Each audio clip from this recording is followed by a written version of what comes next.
Hello all, so welcome to a new lecture on pattern matching. This is Dr. Anirban Dasgupta and this is a course on signal processing algorithms and architectures. So, to start with, what is the problem of pattern matching in a signal? The word pattern matching usually comes with the concern of machine learning or artificial intelligence. So, in signal, nowadays people are trying to fit machine learning models, but still classical pattern matching techniques are in use and they often outperform many machine learning models. So, what is the concept of pattern matching? So, the problem involves two steps. First is detecting whether a specific pattern is present in the signal, and second is, if present, so what is the time duration of that pattern. Like if you see this figure, so this is the signal marked in blue lines and there is a repeating pattern marked in red which is of duration 4 samples, and this pattern is typically, if you see, 6, 2, 9 and 4, again 6, 2, 9 and 4. So, this is just for illustration purpose that this looks so perfect, but this pattern may not be having exactly the same amplitude values. Also the duration may not be exactly 4 samples. So, let us go in details about this problem. So, why do we need to do pattern matching? And in signal processing, one of the main application is to identify some event which comes in the form of a pattern in the signal. And this event can also be some anomalies. So, like for example, there is some waveform which may indicate some event, like in the heartbeat.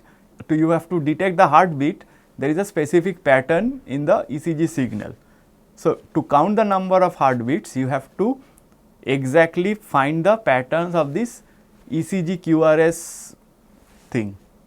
So, as I said that in many biomedical signals like ECG and EEG, specific patterns appear and these can be useful in diagnosing many conditions. In speech recognitions, patterns can identify many things like phonemes, words and maybe entire sentence. Then recognizing musical notes or instruments in audio signals. Pattern matching can also help in denoising, like for example, you know there is a, say this pattern is there in the signal, but the signal is noisy like this. But if you know that this pattern has occurred in the signal, you can denoise it based on this pattern. Patterns can also help in signal compression, like if this is a pattern and if it is repeating, so you can just store one pattern and the locations of the patterns, so that you need less memory to store the signal. So, what are the challenges in pattern matching? First of all, patterns can appear at random locations in the signal, and then this, it's not that once you have found the pattern it's done. There can be multiple occurrences of the pattern, and to make things worse, signals are usually noisy, and which makes pattern recognition more complicated. And the pattern may be stretched or shrunk in time, like say for example, heartbeat. So, if you are capturing ECG signal, so the pattern is similar, but each heartbeat is not of exactly same duration. Maybe there will be some differences in milliseconds. So, or in terms of discrete time signals, there can be differences in terms of data points. So, that is again a challenge. The pattern which you are trying to find may be stretched or shrunk in time. And the amplitude also can be different, like the pattern is same, like this is the pattern. So, this can be shrunk in time as well as enlarged in amplitude. So, these variations make pattern matching challenging. So, here we will discuss pattern matching with the concept of time series motifs. So, what is a motif? So, motif is a subsequence in a time series that occurs multiple times, and this motif in the time series will have similar characteristics or behaviors. It may not be exactly same, like if you see this pattern and this pattern, they are not exactly same. They have different duration, they have different amplitudes, but if you view these patterns at a glance, they will have the same or similar structure. So, the problem of motif discovery is to find these such repeated patterns in a time series data. And then you need some distance measure, like if this is my motif and say this is my signal. So, these are my three motifs A, B, C, they are similar, but exactly not the same. So, I have to find some distance measure such that if I am going with the motif A, I should be able to discover motif B based on some similarity measure as well as the motif C. So, first let us represent this time series or the discrete time signal x of n as the values x1, x2, x3 up to x of n. Now, we will define a subsequence. So, subsequence is a section or a window of the signal which is having length L. And why length L? Because this is the length where we are going to match my motif with the subsequence of the signal. Like say this is my motif and say a signal is happening like this. So, this is having a length L and I have to search for windows of length L, typically sliding and overlapping windows, and see where the match is best with the motif. And this I represent by the subsequence or signal S I of n, where I is the starting index from where the subsequence will start, and typically this is less than equals to n. So, now if I want to compare the subsequence, we need this distance metric as I said, and the most naive distance metric in this context is the Euclidean distance, or to frame it in simple, I have L number of values in the motif, I have L values in the signal subsequence I would say, and this is the motif. So, I will just compare the differences for each corresponding points. So, this is my I and this is I plus L minus 1. So, I will compare each value and then I will take the squared difference. So, this is the difference and then I take the squared difference, I sum the squared difference and take a square root. This is the distance. And if this distance is less than some small threshold epsilon, because it will not be exactly 0, there may be some small value. So, if it is very small, less than a threshold, then I would say that this subsequence matches with the motif or a pattern is found at that specific location. So, the algorithm as I explained is, first we have to extract the subsequences and then we have to compute the pairwise distances, and then finally we will identify which subsequence matches with the motif whose distance is less than this predefined threshold epsilon. So, for matching one subsequence, it will be O of L, because I have to perform L such comparisons or distance measures. So, if there are n number of subsequences, considering that 99% overlap window, so it will be O of NL. This is the complexity of motif search. And now, to complicate the things further, say I do not have one single motif, I may have two motifs, because if this is a match, then this is this red motif, this is the match, this is a green motif. So, like this, if you have m number of such motifs, then the complexity will boil to O of n into L into m. Now, this is a computationally expensive thing. So, apart from the computational complexity, what are the other challenges? So, the challenges with Euclidean distance is that this Euclidean distance assumes that the sequences that are being compared are of same length, but that may not be the case. Like as I said that there are two heartbeat patterns in ECG, but they are not exactly time wise same. One is taking n1 number of samples, the other is taking n2 number of samples, where n1 is not equals to n2. So, in that case Euclidean distance may not give you the best match. Even if it gives the match, it will give the match of the length of the motif only, it cannot give beyond that. So, this is the problem, that the stretching and compression of the signal will not be accounted for. So, to solve this problem, there is one more technique which is called dynamic time warping, and this is a more flexible distance measure compared to Euclidean distance, where you can align two sequences which are varying in length. What do you mean by varying in length? So, these two sequences have different speeds, but they have the same pattern or similar pattern, or they can, even if they are of same length, they can be like not synchronized temporally. So, how this dynamic time warping works? So, is that if you see that, so there are two sequences. So, this green sequence and this blue sequence, and they are very similar, but the problem is that sequence green or sequence B is of length m, while sequence A is of length n, and m is not equals to n. So, Euclidean distance in this case will assume the match to be for the same length of the motif sequence, but here you can do a warping of the path such that you can match two sequences which are not of same length.